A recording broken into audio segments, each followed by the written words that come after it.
know of the flowers and which to prize. Give you good even, for now I must jog," and whistled him once to his little red dog.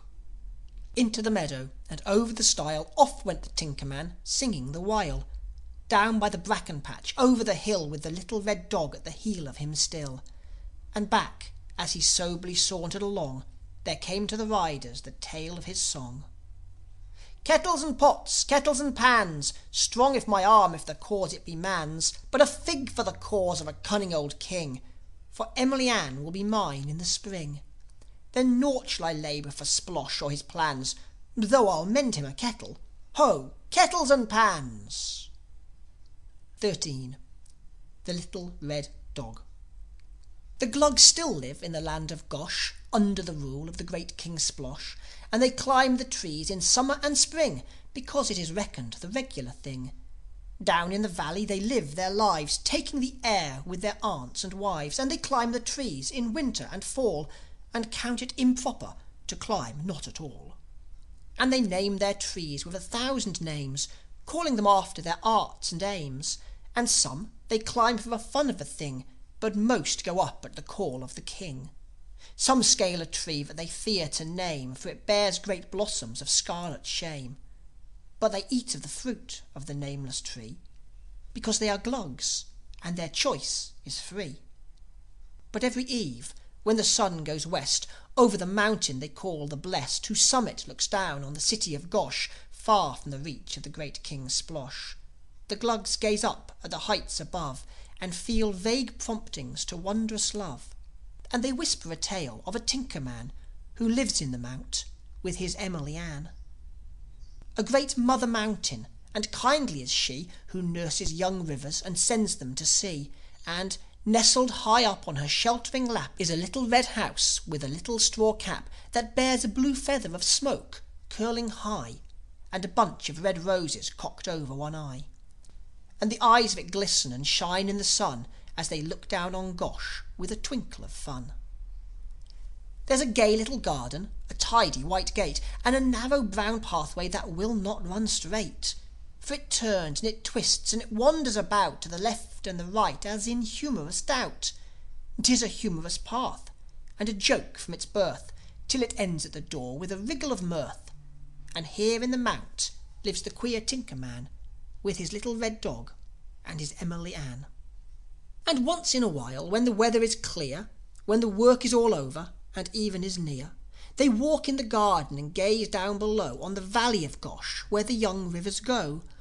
Where the houses of Gosh seem so paltry and vain, like a handful of pebbles strewn over the plain. Where tiny black forms crawl about in the vale and stare at the mountain they fear them to scale. And Sim sits him down by his little wife's knee, with his feet in the grass and his back to a tree. And he looks on the valley and dreams of old years, and strokes his red dog with the funny prick ears. And he says, still they climb in their whimsical way, while we stand on earth, yet are higher than they.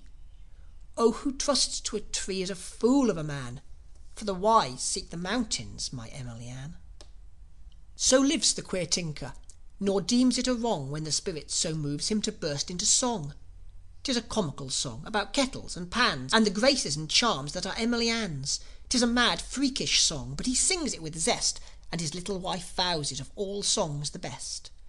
And he sings quite a lot as the summer days pass, with his back to a tree and his feet in the grass.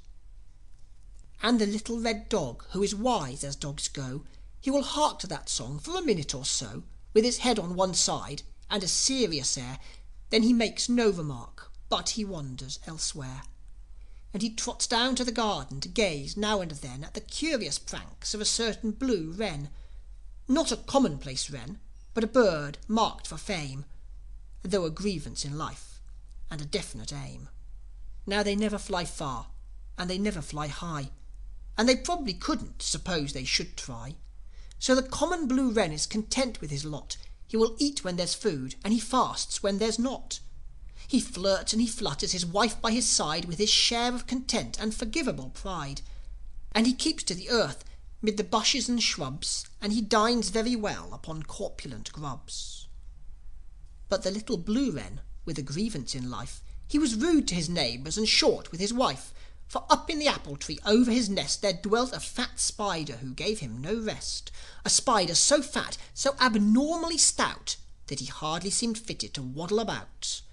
But his eyes were so sharp and his legs were so spry that he could not be caught, and 'twas folly to try.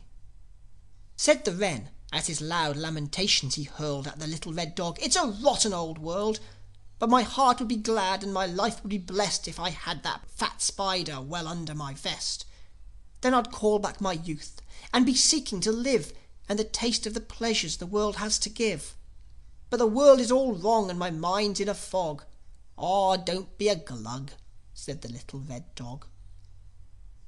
Then up from the grass where he sat by his tree, the voice of the tinker rose fearless and free. The little dog listened, his head on one side, then sought him a spot where a bored dog could hide. "Kettles and pans, ho, kettles and pans! The stars are the gods', but the earth it is man's. Yet down in the shadows dull mortals there are, who climb in the tree tops to snatch at a star, seeking content and a surcease of care, finding but emptiness everywhere. Then make for the mountain, importune man, with a kettle to mend, and your Emily Ann." And he cocked a sad eye o'er a sheltering log. "Oh, a glug is a glug," sighed the little red dog. The end of the Glugs of Gosh.